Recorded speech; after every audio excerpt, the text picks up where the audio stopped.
Hola chicos, ¿qué tal? ¿Cómo están? ¿Todo bien? Antes de comenzar con la clase, quiero invitarlos a que se suscriban al canal de HQ Universitario y activen la campanita para no perderse ningún video nuevo que vamos subiendo constantemente. Bien, también quiero invitarte a que te hagas miembro del canal para poder bloquear todos los videos que tenemos para ofrecerte. ¿Sí? Y además de tener un montón de beneficios adicionales como chats en vivo, clases exclusivas y demás. ¿Sí? Para poder hacerte miembro, yo te voy a dejar acá también un link en la descripción. Ahora sí comenzamos con la clase. Bien, entonces ahí vamos a empezar viendo ¿sí? El significado de la palabra biología, que bio significa vida, logía, ciencia, ¿no? Entonces podríamos decir que la biología es la ciencia de la vida o la ciencia que estudia la vida. Y en realidad es la ciencia que estudia todos los aspectos que están relacionados con los seres vivos o los organismos vivos, ¿no? La estructura, la función, el desarrollo, cómo se relaciona con el medio donde se encuentra o cómo se relaciona con otros organismos vivos.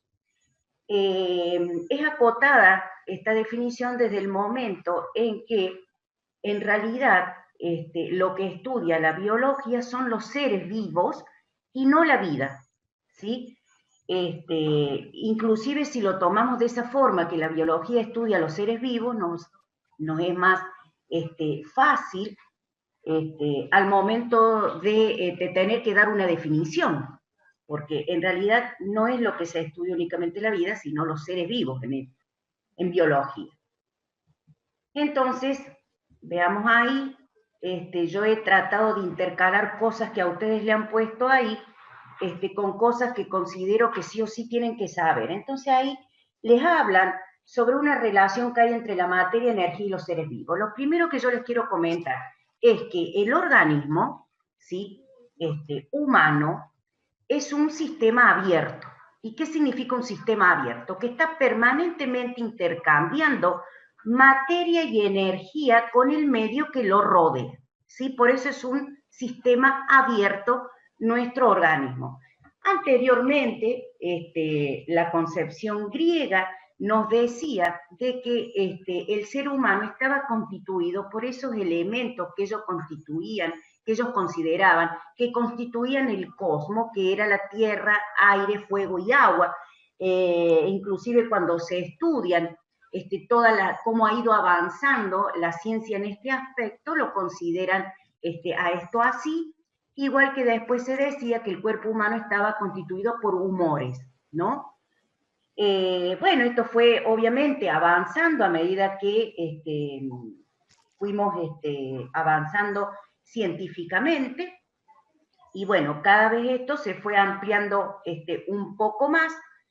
Inclusive ahora ya sabemos que los seres vivos están constituidos por hidrógeno. ¿Y por qué decimos que el hidrógeno es como digamos el elemento principal? Porque recuerden que apenas se realizó el Big Bang, se produjo el Big Bang, lo que más existía en la Tierra era el hidrógeno, pero no solamente por esto, sino porque en esa época cuando comienzan a surgir las primeras células y demás, las células nacen a partir de materiales inorgánicos, ¿sí?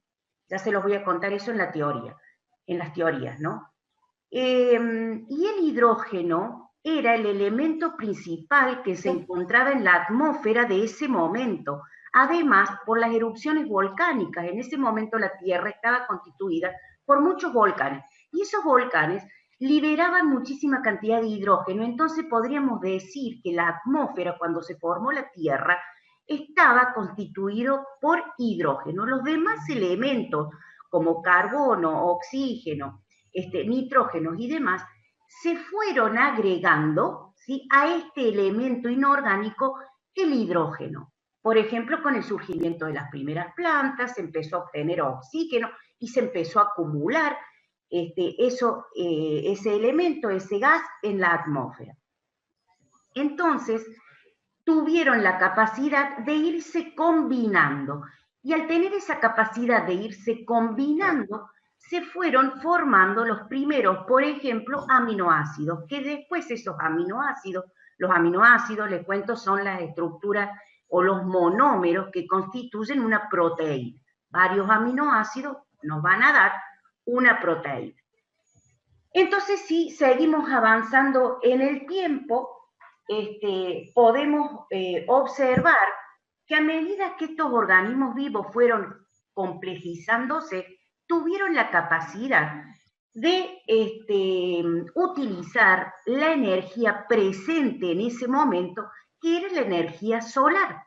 Y a partir de esa energía solar, estos organismos comienzan, ¿sí?, a transformar esa energía solar en diferentes tipos de energía. Entonces podríamos decir que la energía principal e inicial para que se produzcan todas las funciones en los organismos vivos actuales es derivada del sol, de la energía solar. Y eso lo vamos a ir completando ahora a medida que les vaya contando. Entonces, ¿quiénes son los organismos vivos que tuvieron la capacidad de utilizar esa energía solar, ¿sí?, y transformarla en una energía química? Bueno, fueron las plantas, pero no solamente las plantas, sino que hay bacterias que nosotros les denominamos cianobacterias o quimiobacterias, que también tienen la capacidad de realizar la fotosíntesis. ¿Y qué es la fotosíntesis? La fotosíntesis, estas plantas o estas bacterias que se llaman cianobacterias, empezaron a utilizar ya estos gases que se habían unido y complementado, como es el dióxido de carbono que se encontraba en la atmósfera, más el agua, que ese agua las plantas lo podían absorber a través de las raíces o simplemente a través de la atmósfera o de la lluvia, a través de los estomas que se encuentran en sus hojas. O sea, lo que quiero que ustedes interpreten, que el agua de las plantas no solamente se toman a través de las raíces, sino a través de las hojas. Si no, miremos los musgos y los líquenes que no tienen raíces y sin embargo acumulan gran cantidad de agua a partir de la humedad y de la lluvia presente en el medio, ¿no? Entonces, a partir de estos dos componentes inorgánicos, ¿sí?, y en presencia de la energía solar, estos organismos que se llaman autótrofos tuvieron la capacidad de producir glucosa y oxígeno. El oxígeno lo liberan a la atmósfera y así esta atmósfera primitiva se comienza a llenar de este gas, que es el oxígeno. Pero miren qué pasa con esa glucosa que queda acumulada en las plantas. El resto de la cadena trófica, o sea, los animales que se van a alimentar de estas plantas, incorporan esta glucosa, que sería la energía química, o sea, esa energía solar ya fue transformada en energía química, es decir, por ejemplo, en glucosa, que es una molécula orgánica. Entonces, todos los animales que siguen en esa cadena trófica tienen la capacidad, a su vez, de transformar esa energía química en otros tipos de energía. ¿Para qué? Para que estos organismos vivos, específicamente las células, pudieran realizar una cantidad de trabajo y pudieran realizar todas las funciones que necesita la célula para que en conjunto todas esas células se comporten y realicen todas las funciones que un organismo vivo realiza, ¿sí? Entonces, miren, los animales, ¿sí?, realizan lo que se denomina respiración celular, o sea, me van a transformar esa energía química de la glucosa que obtenemos de las plantas en otros tipos de energía. Y eso se llama respiración celular y es lo que producen todas nuestras células en las mitocondrias, que son unas organelas que se encuentran adentro de esas células. Entonces, miren lo que hacen los animales. Toman la glucosa, ¿sí?, cuando se alimentan de las plantas o de otro animal que se alimentó previamente de esa planta, más el oxígeno que toman a través de la respiración de la atmósfera, y tienen la capacidad de transformarlo en dióxido de carbono y agua como elementos de desechos, y no es tan elementos de desechos porque, por ejemplo, el agua la célula necesita mucha agua, o sea que no le podríamos considerar elemento de desecho a los dos. Sí al dióxido de carbono. El dióxido de carbono es lo que nosotros exhalamos, lo que liberamos los animales a la atmósfera, ¿sí? Además, que en este proceso se fabrican y se concentra la energía en unas moléculas altamente energéticas denominadas ATP. Y por cada molécula de glucosa que se oxida en la célula, se producen 38 moléculas de ATP. ATP significa adenosín trifosfato, ¿sí? Esa molécula energética por excelencia que tenemos en nuestras células es justamente la que nos va a proveer la energía necesaria para realizar todas las reacciones metabólicas que la célula necesita.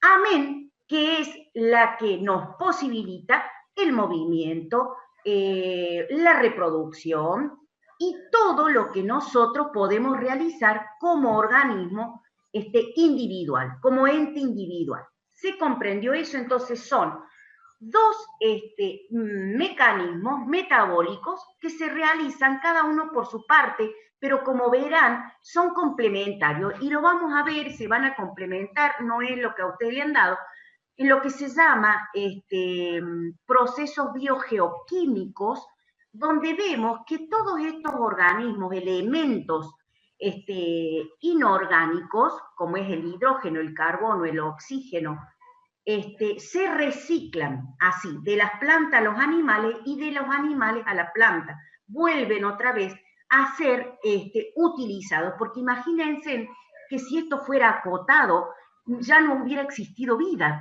¿sí? Porque todos estos elementos se hubieran agotado. Entonces, indudablemente, con esto se va reciclando, ¿sí? Y son los famosos ciclos que ustedes estudian en el secundario, el ciclo del oxígeno, el ciclo del carbono, el ciclo del agua y demás, porque todos elementos no podemos darnos el lujo nosotros de perderlos, sino que los vamos reciclando. ¿Sí? Bien, entonces ahora les puse lo que es la cadena alimentaria o la cadena trófica, que también se llama así. Bien. Bien, silencié los micrófonos. Si alguien quiere preguntar algo, me levanta la mano aquí, que a mí me sale el cartelito, o activa el micrófono, ¿sí? ¿Vamos bien hasta ahora? ¿Se va entendiendo todo lo que les voy explicando? Sí, en la diapositiva anterior, que decía P y no sé qué significaba, no escuché. A ver. Ah, sí, la misma duda tenía yo. Ahí abajo. Claro. Porque cuando se produce la respiración celular adentro de la célula, vamos a fabricar estas moléculas de ATP que yo les dije que significa adenosín trifosfato, o sea, es una molécula que tiene 3 fósforos, ¿sí? 3 átomos de fósforo. Indudablemente se forma a partir de otra molécula que se denomina ADP, adenosín difosfato, que está constituida únicamente por 2 fósforos, y toma el fósforo inorgánico que existe en el citoplasma de la célula y me va a formar el ATP. Yo después les voy a mostrar, les mostré acá, creo que les puse acá la imagen de lo que es la cadena respiratoria. Ustedes capaz no lo tienen que saber, pero indudablemente yo necesito que, o sea, agarrarme de algo para dar estos temas, porque yo vi que a ustedes le pusieron, bueno, célula, esto, está la membrana, está el citoplasma, está el núcleo, está la mitocondria, está... Bueno, y les ponen 5 renglones, chicos. Yo tengo que empezar de abajo para que esto se entienda, ¿se comprende? No puedo dar la materia de esta forma. No se las voy a dar en la profundidad con que se las doy a los chicos que van a ingresar a medicina, pero medianamente que ustedes tengan idea, ¿no? De dónde se saca todo eso. ¿Se entendió entonces cómo es que se forma esta molécula de ATP? A partir del ADP, que es una molécula que tiene 2 fósforos, toma el fósforo inorgánico que está dentro del citoplasma, entonces allí al incorporar otro fósforo, se transforma en ATP, en adenosín trifosfato, una molécula con 3 fósforos. ¿Se entendió? Sí. Muy bien. Bueno, aquí les puse lo que ustedes tienen en su cuadernillo, que es más o menos todas las características, ustedes las han puesto en 4, y en realidad yo les puse ahí todas las características de los seres vivos. Ahí ponen, miren, ustedes lo ven como principios unificadores, son todos los seres vivos obedecen a las leyes de la física y de la química, que todos los seres vivos requieren de energía, eso ya lo vimos también, que todos los seres vivos evolucionan, eso también ya más o menos se lo fui contando, pero vieron que indudablemente la Tierra tiene 4.500 millones de años, e indudablemente ya vamos a ver cómo se fueron formando las primeras células cuando veamos la teoría de la abiogénesis. Y que todos los seres vivos están formados por células, indudablemente, todos los seres vivos están formados por células. Ojo, que hay seres vivos que están formados por una sola célula, y a esos tipos de organismos le vamos a llamar organismos unicelulares. Y los organismos como nosotros, que estamos formados por muchas células, somos organismos pluricelulares, ¿no? Bien, entonces ahí yo les puse, con respecto a todo esto de la teoría de la abiogénesis y de la biogénesis, lo que ustedes tienen en su cuadernillo. Miren, dicen, ¿pueden los seres vivos surgir de manera espontánea? La abiogénesis o arqueobiosis es el nombre con que se conoció la teoría biológica existente desde la antigüedad. Aristóteles, entre otros, la menciona, que sostenía que tanto animales como vegetales surgen de manera espontánea. Esa era la teoría de la abiogénesis o la teoría espontánea, ¿no? De la biogénesis, de la teoría espontánea, del nacimiento de lo que recién les conté, de los organismos vivos. Esta teoría postulaba que la vida está compuesta por átomos vitales, y tales átomos vitales huían de los seres muertos, o sea que salían o provenían de esos seres muertos, o porciones de estos, y se reagrupaban para crear otros organismos vivos, como ellos pensaban que a partir de ese trozo de carne nacían esos gusanos y después las moscas. Hoy entendemos que esta idea no es válida, pero ¿cómo se llegó a construir tal conocimiento? Varios científicos a lo largo de la historia se preguntaron sobre estos fenómenos y diseñaron experimentos para tratar de entender y explicar mejor qué es o era o qué era realmente o qué pasaba. No sé cómo ahí está mal redactado. Entonces, miren, ahí lo tenemos a Redi, que era lo que yo les contaba, que es el primero que experimenta. Fue uno de los primeros en cuestionar esta teoría. Diseño, o sea, cuestiona la teoría esta de que los organismos vivos nacen espontáneamente, ¿no? Refuta la teoría espontánea. Diseñó un experimento simple con el objeto de demostrar que la carne de los animales muertos no puede engendrar gusanos, a menos que sean depositados en esta huevos de animales. Para llevar a cabo este experimento, colocó un trozo de carne en 3 frascos iguales, eso se los mostré en la imagen anterior, dejó el primero abierto, el segundo sellado con corcho y el tercero lo cubrió con un trozo de tela bien atado, tal como muestra la figura de la derecha, o sea, esta, ¿no? La que yo recién les mostré. Si se observan estas imágenes, ¿qué explicación se podrían dar a los resultados del experimento realizado por Redi? Es lo que yo ya me anticipé y les expliqué, ¿no? Indudablemente que él lo que quiso comprobar con esto es que indudablemente esos gusanitos, sí, que aparecían aquí y que aparecían aquí, indudablemente eran puestos por algún otro organismo vivo, no nacían espontáneamente de la carne, ¿no? Porque miren el frasco que está sellado, no aparecía ningún organismo vivo. Entonces él ya comienza a sospechar sobre esta teoría de la generación espontánea, ¿no? De que estos organismos vivos nacían así espontáneamente. Bien, ahora veamos este otro experimento que ustedes ven ahí. Esto es el que hizo Nelman y Sparragini, pero se los puse aquí porque no entraba en la misma filmina. Miren, ahí le sigue hablando, ¿no? Su cuadernillo. Dice, posteriormente, Spallanzani y Needham, a través de experimentos muy similares, aportaron más conocimiento. Observando la imagen de la derecha, es la que recién les mostré, ya la vamos a volver sobre esa, ¿podrían explicar ambos experimentos? Agregar distintas notas explicativas para considerar sus similitudes y diferencias. Entonces, miremos aquí. Esto lo quiso Redi, ¿no?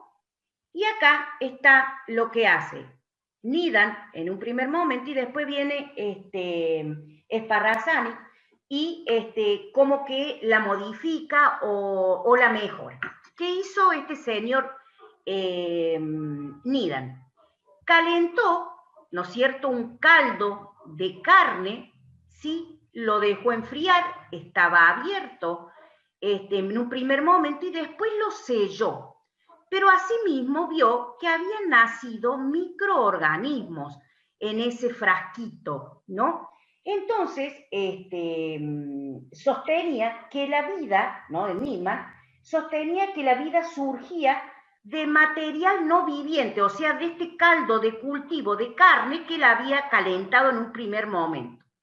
Entonces después viene con el mismo experimento acá abajo, ¿no es cierto?, Spallanzani, y hace lo mismo, con la diferencia que calentó este caldo de carne por muchísimo más tiempo para matar todos los microorganismos que podía haber en el lugar, y selló este frasco automáticamente, bien sellado, no sellado a medias como lo había sellado Nidan.